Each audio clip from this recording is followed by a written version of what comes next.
earthquakes, tsunamis, zombies, mutated plants and animals, all caused by nocturne country's nuclear waste discharge and a virus lab leak. A global mutation outbreak suddenly occurred, turning 80% of people into zombies. Only a few people mutated and awakened abilities to fight the zombies. I awakened a spatial ability that allowed me to survive for 3 years in the apocalypse. In the end, I was killed by my beloved fiancée and her lover.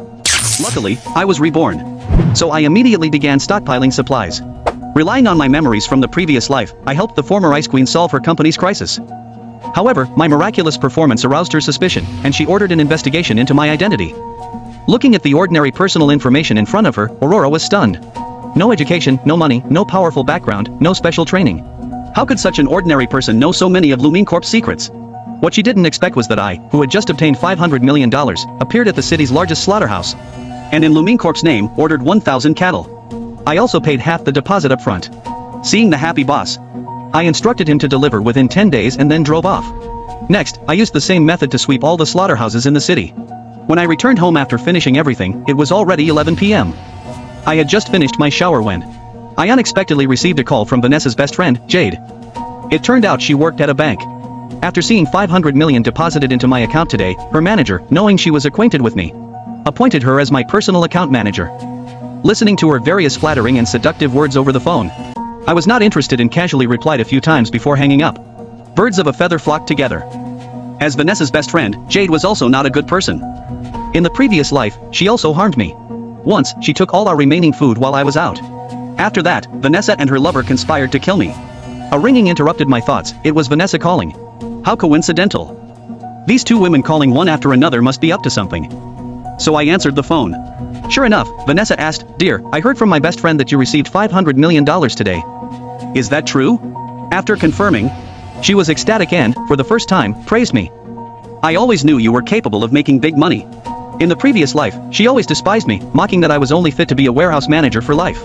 Oh, my friend said she has a great investment plan for you. As expected, these two women had planned to get their hands on my money. So I pretended to ask, is it safe? Is the return high? Seeing I took the bait, Vanessa happily said, it's hard to explain over the phone. Let's meet up and talk. It's been a while since we had a good meal together. We can bring my friend along and discuss it. So I pretended to agree, casually said a few words, and hung up. I am no longer the lovesick fool I was in the previous life. Since they want to harm me, I'll use this opportunity to take some interest. The next morning, I went straight to the restaurant. Gavin was overjoyed to see me, as I was his golden goose. But I didn't waste time and had him load the prepared food onto my truck. Then I drove straight to the Lumine building. Aurora didn't lie to me. 5 excavators were working. The wall foundation was almost done. The construction supervisor, knowing I was the supermarket owner, let me in immediately. I drove into the supermarket and quickly climbed into the truck bed. I bought this truck specifically to avoid suspicion, as my spatial ability is too unbelievable before the apocalypse. But now the supermarket was closed, and there was no one inside, so I could safely store all the supplies in my space. Next, I used the same method to store the 300 banquet tables Gavin prepared into my space. After finishing everything, I didn't rest and rushed to the vegetable wholesale market. After the apocalypse, mutated beasts roamed outside the city. Only powerful ability users could get vegetables. So now I had to stockpile enough vegetables and fruits. While I was stockpiling supplies, in the Lumine Corp CEO's office, Aurora was talking to a middle-aged man. According to our investigation, he has no suspicious points. Aurora looked puzzled at the information in her hand. 2 days ago, she had already investigated through her friends at the police station but found no answers. So today, she used the National Security Bureau for a more detailed investigation, but the result was still clean.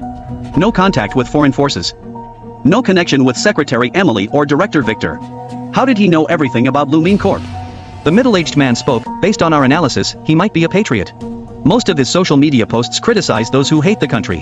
And his actions benefit Lumine Corp and the country. So I think he can be trusted. After hearing this, Aurora nodded in agreement. But suddenly she thought of something. 2 days ago, besides taking $500 million, he also took our soon-to-open supermarket.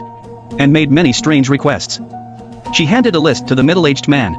Install 100 sets of monitoring systems, 100 diesel engines, 100 solar engines, 5-wheeled infantry fighting vehicles, 10 sets of combat robots. The man's face grew serious as he read. The first items were normal, but the weapons raised alarms. He said the weapons would stay in the supermarket, untouched, for 15 days, then return them.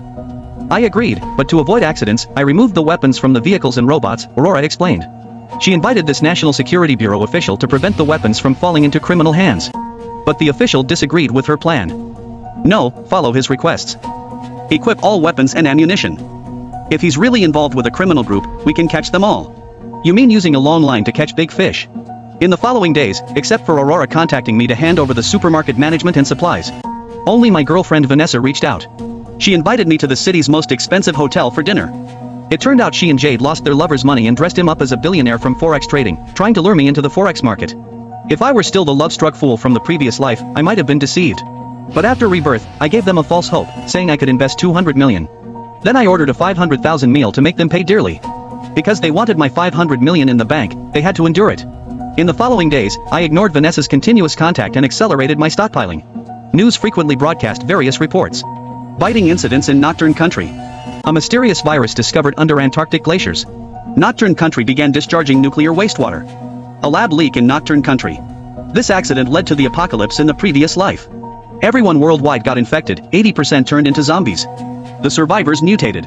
Plants and animals mutated too. Bushes grew into towering trees. I called Aurora, please expedite the weapons and supplies we discussed. I urgently need them. After a long silence, Aurora finally asked, do you know something? They had already noticed my unusual behavior. Massive stockpiling, turning the supermarket into an apocalypse fortress. And more biting incidents lately. Putting all this together, I must know something. Hearing her words, I couldn't help but smile. As expected of the Ice Queen. I smiled, yes, I'm worried it might be like the COVID-19 decades ago. So I'm stockpiling supplies. I also advise you to stock up on water and food and stay indoors. This time, Aurora didn't doubt me. Combining the intelligence, my words seemed true. After hanging up, she immediately started stockpiling. After finishing the call, I prepared to continue shopping but bumped into Vanessa at the door. She had come personally after days of no contact. Dear, my brother, sister-in-law, and parents are coming tomorrow. Please make arrangements. Also, my brother wants a house, and you promised to help us. Tomorrow my parents want to discuss our marriage. They said if you help my brother, they won't ask for a dowry. Hearing this, I was furious. This woman was so fixated on my 500 million that she didn't even want the 280,000 dowry. But I couldn't break ties with her now. Since her entire family was coming, I could deal with them all at once, saving me the trouble of revenge later. In the previous life, her brother frequently drew my blood. My tragic death involved her entire family. And my current house would be a disaster zone after the apocalypse. So I said, a house is nothing. I'll give my current house to your brother. I'm busy these days, let's have dinner later. Vanessa was ecstatic at my generosity, suspecting nothing, and happily went to find her parents. In the next few days, I focused on stockpiling. Soon, it was less than 3 hours before the apocalypse. After bringing back the last truckload of supplies, I dismissed all the workers. However, several Lumine Corp security personnel were still guarding the weapons. I looked at them closely inside. They all had pale faces and slightly red eyes. In the previous life, anyone with these symptoms turned into zombies. In 3 hours, they would mutate. Leaving them here would be a future threat. I called Aurora again, can you withdraw your people and return after 7 p.m.? I clearly remembered the apocalypse started around 6 p.m. in the previous life. By 7 p.m., they would be zombies. After a moment's silence, Aurora looked at National Security Bureau Director Leo. With his approval, Aurora agreed. After hanging up, she asked Leo, if we withdraw, what if the weapons are stolen? With our people there, he wouldn't dare. If they're anxious enough to steal the weapons, we can catch them in the act. Monitor closely, I'll ambush nearby, Leo said, leaving the office. I sat calmly in the surveillance room, drinking and eating, showing no intention of stealing weapons. 2 hours passed, and I made no move. The security team grew restless. Impossible. Did he clear out our guards just to drink? Leo wanted to storm in. But that wasn't possible now unless they used explosives or I opened the door. Suddenly, he felt dizzy, and a drop of blood fell. Touching his nose, he realized his face was bleeding. Looking up, he saw his subordinates also had pale faces and red eyes. They were more shocked than he was, filled with terror. In the supermarket surveillance room, I watched their plight, knowing the apocalypse was imminent. I called Aurora. In the previous life, half the people in the building turned into zombies. Aurora survived with her powers but nearly died several times. With the apocalypse approaching, I had no more scruples. To prevent her suffering the same fate, I warned. Gather all Lumine Corp employees. Anyone with pale faces and red eyes, expel them, then lock down the building. You have 1 hour. Confused, Aurora asked, why? Just do it, or you'll regret it, I said in hanging up. Aurora followed my advice, trusting I wouldn't harm her. I had saved Lumine Corp from being taken over. Everyone gathered quickly.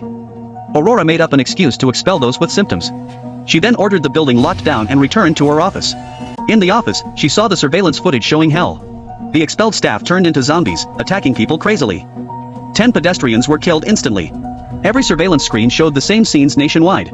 Aurora immediately ordered reinforcing the lobby to keep zombies out. Unlike the panic outside, I calmly drank in the surveillance room, watching the chaos. The bloodbath would last half an hour. Any survivors would hide. The streets would soon be silent. A cry for help suddenly sounded. A woman in her 50s was pounding on the supermarket gate. Helga, who ran the fruit shop outside the neighborhood. In the previous life, I saved her, but she later conspired with Vanessa to drain my blood. I deliberately shouted towards the gate, "What? I can't hear you." Zombies searching for food swarmed towards her. Yes, I did it on purpose. Reborn, I wouldn't be a saint anymore. I would get revenge on those who wronged me. Seeing me attract the zombies, Helga stomped in anger and kept running. She didn't escape, dying horribly in the zombie horde. Watching the street's tragedies, I kept drinking. Soon, the street was silent. I stood up, ready to act. As I prepared to call, I saw messages from Vanessa and her brother. "Dear, I'm trapped in the gym. Come save me. Brother-in-law, zombies are everywhere. We're out of food. Come back with supplies." I closed the chat without replying. I gave them the house to trap them and took all the food to make them suffer in terror. After handling my business, I'd deal with them. I called Aurora and explained my plan. She shouted in shock, "What? You want to go out?"